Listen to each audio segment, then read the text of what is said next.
Greetings, my friends. 50 years ago, or now it's been 60 years ago, Paul Harvey put out a brilliant poem entitled If I Were the Devil.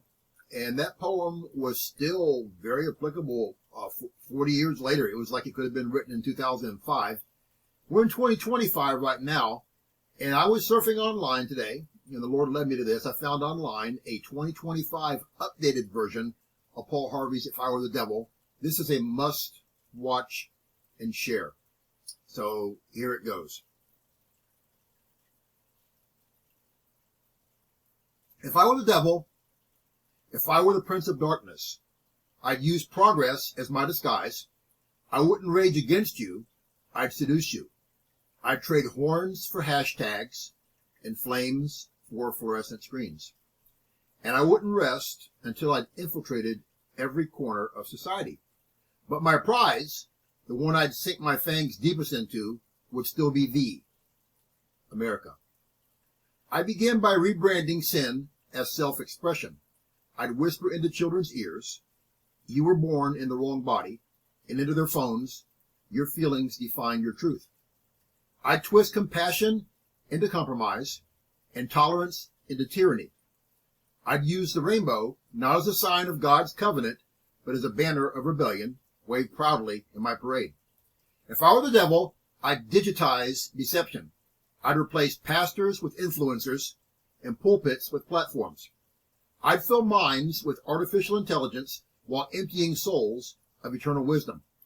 I'd preach salvation through science, immortality through machines, and unity through global governance. And I'd call it progress. If I were the devil, I'd get your children addicted, not to pills and powders alone, but to pixels and porn. I'd keep them scrolling while their Bibles collected dust. I'd sell them virtual pleasure in exchange for real purpose. I'd make sure they never heard the name of Jesus unless as a curse word or a myth. I'd infiltrate your schools with gender confusion, your churches with false teachers, your governments with globalists, and your nations with division. I'd convince pastors to trade prophecy for popularity and sermons for psychology. And then, once I'd silenced the Watchman, I'd move in for the kill. If I were the devil, I'd make morality relative, history revisionist, and truth a hate crime. I'd turn fathers passive, mothers prideful, and children rebellious and entitled. I'd destroy the family, redefine the sacred, and laugh as society crumbled beneath the weight of its own pride. If I were the devil, I'd build a digital beast, one that sees all, tracks all, and eventually marks all. I'd call it convenience.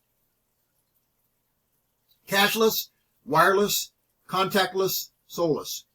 I'd build a world where no one can buy or sell unless they bow to me, and they won't even realize it, because I've already trained them to scan their palm and scan their soul. If I were the devil, I wouldn't need to roar. I'd only need to whisper. Trust the system. Love is love. You're your own God. And I'd smile because you'd believe me. Yes, if I were the devil, I'd keep right on doing exactly what I'm doing. And you'd keep calling it freedom.